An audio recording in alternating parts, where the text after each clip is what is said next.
Mount Eliza, seaside village, I suppose, next door to Frankston, but very high end.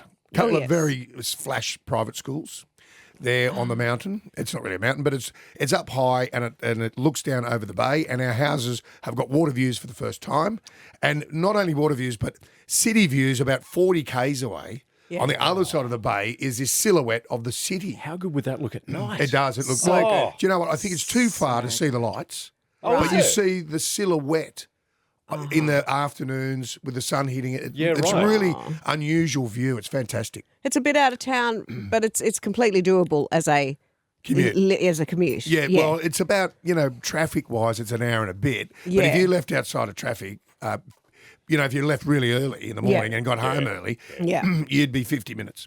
Right. Okay. So no different. That's no different. No different to the top of the freeway here. Freeway. It's easy. When it gets clogged up, yes. That's right. Now, living conditions. I've seen them in tents. I've seen them in caravans. I've seen them doss down on the floor of their own house. Yes. What's happening this time? We got a share house, which is so much fun. Great idea by me, isn't it? Fabulous. Like student days. Yes. And it's a share house, and it's all hunky-dory week 1, 2 and 3. Right. And then comes sort of drifting into week 5, 6, 7, and there's dirty dishes piling up. There's people bluing. Where's my milk? There's queues for the toilet. I would think there could be some awkward reveals happening before the actual reveals on the work site. Yes, it's one of those things that we thought would be a great idea. Yes. And we don't really have many cameras in there. It's not about Big Brother or anything like that. Right. But we do a few little things there, like we'd maybe film a few dinners for the losers, because I take the winners on it's called the winners and grinners dinner, and they host their own dinner at the share house, and we film that every now and then. And because they're bluing on site with each other, they're stealing product. If your gyprock doesn't turn up, you go and try and nick it from someone else. Yeah. So then they're bluing about that. Week 7 on, it's not a happy share house, let me tell you. Just the way we planned it. Yes, exactly. Well, with the housing market the way it is in Australia at the moment, was it tough to find this block? Look, it wasn't too bad. We scour around. We did want to. People offer us their product. People ring up and say, "Listen, I've got a block of land. You might be interested in it." So we've got a few things to look over and look at. And we found this one. It was a great site. It had the water views, and we'd never had water views. So we always try and do something a little bit different. Yeah. And so it worked out for us. It was great. Yeah. I mean, things are changing in the housing market at the moment, right at this particular point in time. Are you guys worried about how that might affect?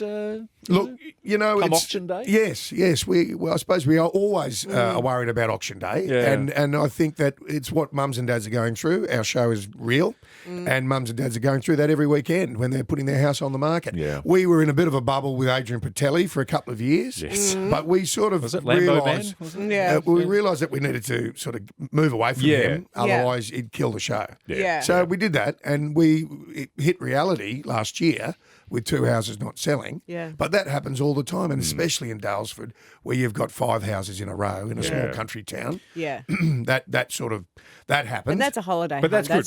But that's real world, isn't it? Yes. That's exactly the thing about it. That's real world rather than... And we've always said, if you don't build the best house with the best real estate agent, the best auctioneer, the great design, emotional connection, the buyer will go next door. Yeah. Yeah. So I say to them every year on day 1, you have to have all your planets aligned for you to win the block. And this year we've got a special prize for the winner.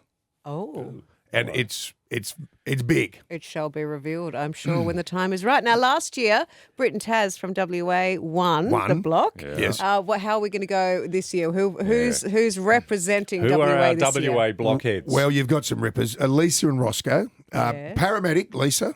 Okay. Local here in Perth, and Fly and Fly Out up at northwest somewhere. Okay. On the, I think it's Barrow Island. Barrow Island.